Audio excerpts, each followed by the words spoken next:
And I had, and in those days, it was a big macho thing to shoot a jaguar. So I go off with my shotgun to hunt the jaguar, and it kept moving too fast without noise in between. And I finally dawned on me that, hey, this more like Indians than jaguars to me even. I went back and my guys were just ready to actually abandon me and leave me. They were so scared. Oh, no. We didn't even take the nets down. We got out of there as fast as we could, went back to camp, and the next day when we came back to get our nets, all the main strands of the nets had been stolen, proving that these were Indians that were after us. And we probably just got out in time. Woo. So that's the most danger you've ever been in. I don't know. I mean, there was the time I was crawling into a cave and on my belly in a narrow passage, and all of a sudden found that there was a big cobra coming out, and I had to lay perfectly still so that the cobra didn't get upset while he was going by. So you had to lay perfectly still while the cobra slithered by you? Yeah. Whoa. And there was the time the river bandits came after us. River bandits, where was that? That was in Venezuela on the Costa Chiari Canal.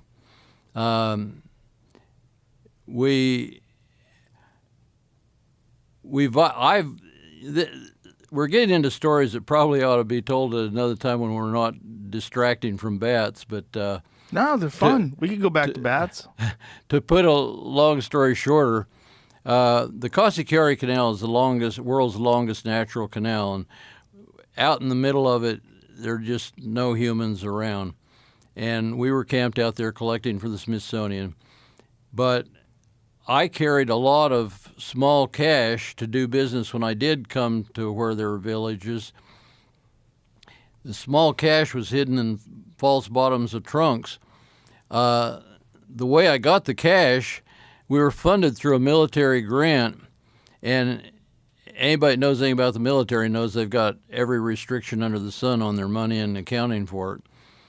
I had known that their rules weren't going to work very well for collecting, and so I had gotten bids from plane charter companies to fly us out to this remote savannah, and they were going to charge a lot of money because it was risky to the planes.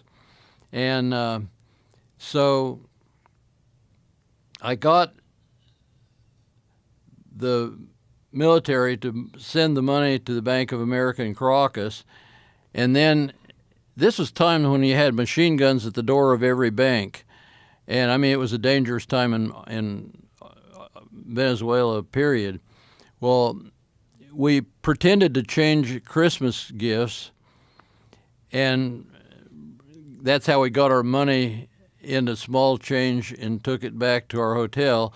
Then we put it in false bottoms of trunks. Then we go out to the frontier, and after a while the word kind of gets around that these guys can always pay for something. They must have some secret supply of money. So one day we're out at this remote camp, and my Venezuelan helpers, Indians, came running up saying, oh, in Spanish, cuidado, the not vandals, but the robbers are coming. And they were coming up the river in a little motorized dugout. And so that's how my guys heard them in time to know that they were coming, and then they saw them and realized who they were. And so I had just a couple minutes. It's kind of interesting because I was reared to be a conscientious objector, and didn't believe in fighting in war. And so here we are with the bandits coming, armed with shot. It was kind of interesting. They had old muzzleloader guns that they actually used rocks and black powder still to shoot. But here they're coming, and I'm responsible for 8 or 10 people, their lives. And am I going to be a conscientious objector, or what am I going to do? And so I broke out all the guns we had, Gave everybody one of the, everything from an M1 rifle to a couple double-barreled shotguns, pistols, and got everybody positioned behind rocks and logs. And then as the bandits approached, I yelled down to them in Spanish that we understood who they were, and if they touched that rock, we were going to kill them. And they kept coming. And so I finally had everybody show themselves and their guns and yelled one more time. And the last time I yelled, they were within a meter of hitting the bank. And at that point, we'd have had to kill them.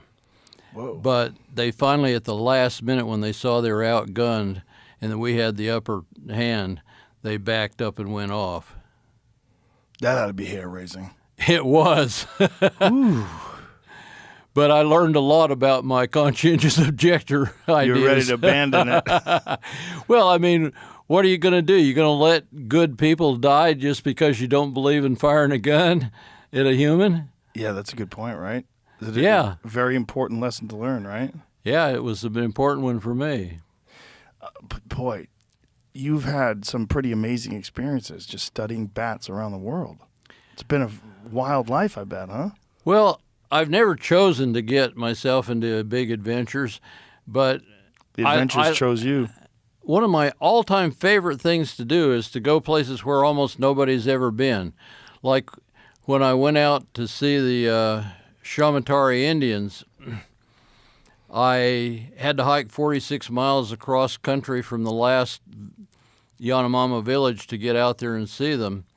And I just went out there. I mean, I knew it was dangerous.